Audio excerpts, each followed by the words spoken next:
Recording. Let's hope this works. Okay, so I have gathered all the supplies needed to do a print. I'm recording this so that you have this to play back in a few days when you forgot everything I just told you and I am not here.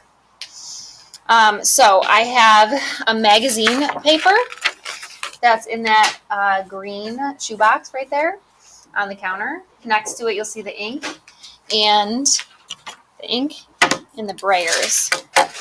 So what you're going to do with this magazine paper is you are going to tape this down at your table, and this is going to be your disposable work surface. You're going to use this Staples masking tape, and you're going to tape the entire thing down all four sides. We're going to, for the time being, just do one printing station at each table. So that means you're going to share with the people at your table. Everyone is going to just start with black ink. I buy extra of it, so we have a lot of it for test prints. We're going to do a couple days of just test printing. After a test print, you may find you want to make some alterations, like, oh, I forgot to carve out this piece or that piece, or I need to clean up an area. That's what a test print is really good for. So this is water-soluble printmaking ink. And I am teaching a printmaking class right now, so they should all be like mixed up well. If you get a brand new one, you might need to kind of mix it up a little bit.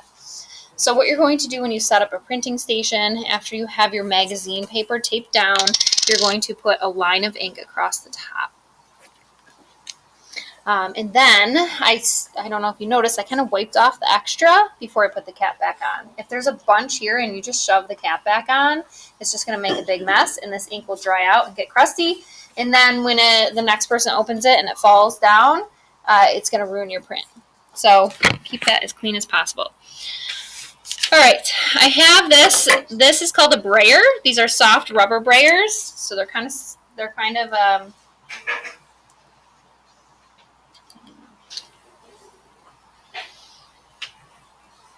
yeah. All right. Can't think of that word. All right, so what you're going to do, you touch your brayer into the line of ink at the top, and you go down, down, over, over, up, up, over, over. Going back and forth in the same spot over and over again will do nothing but dry your ink out. It does not distribute your ink evenly, and that is your goal with this. So here's the really tough part, is knowing how much ink to have on your surface here. You're going to have to look at this closely. You cannot see it in the video. The texture of the ink that is here right now looks kind of like the rind of an orange. And you can't really see it unless the light is hitting it a certain way. Oh, there we go. All right, too much ink looks like this. There are lines now. That is too much ink. All right, not enough ink will be little pinpricks. What you're looking for is a texture in between not enough ink and too much ink. This is on the verge of too much ink, but that will work well. All right, so I've got the correct amount of ink now. What I'm going to do is take my piece on a scrap piece of paper, and I am going to distribute the ink on there evenly.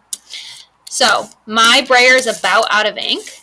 There's a lot of surface area on this print collecting ink. So your first print of the day, you might have to go back and get some more ink a couple times. After you do one print, there's already some ink left on your printing plate. You might not have to go back and get more. So the texture that I had here, that spotty texture, not lines, not pinpricks, but kind of that orange rind-like texture, that's what I want on here. If I only have pinpricks on here, it's going to not be enough ink. If I have lines on here, it's going to be too much ink. I'm on the verge of too much ink in this corner, so I'm going to try to spread that around. I make sure I get all the way to each corner, and you can see why I do this on a scrap piece of paper here.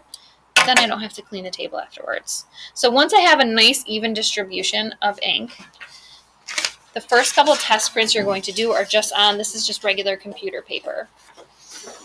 So what I'm going to do is very carefully pick this up. 2 cents. Yep. Very carefully pick this up and center it on my printing paper. I'm careful not to get dirty ink fingerprints on the edges. We want clean craftsmanship. Once this is stuck here, I'm going to carefully slide it off the edge of my table, hold it with both sides like this before I turn it over here.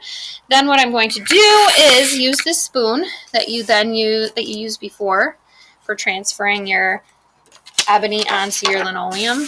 I'm going to use this to transfer the ink from my printing plate onto my paper. I am going to move to a different part of the table when I do this so the next person can start inking. I just moved this out of the way for the video's purpose. So you're going to move to a clean part of the table, and while you hold this tight, you don't want this paper to slide, so I always keep my left hand in contact with this paper. I'm going to go around the entire piece. Can you fill that out, Sheila? Can you fill that out?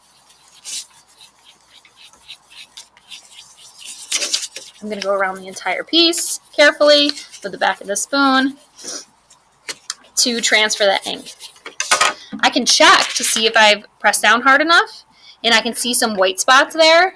So I'm going to put this back, and I'm going to press a little harder.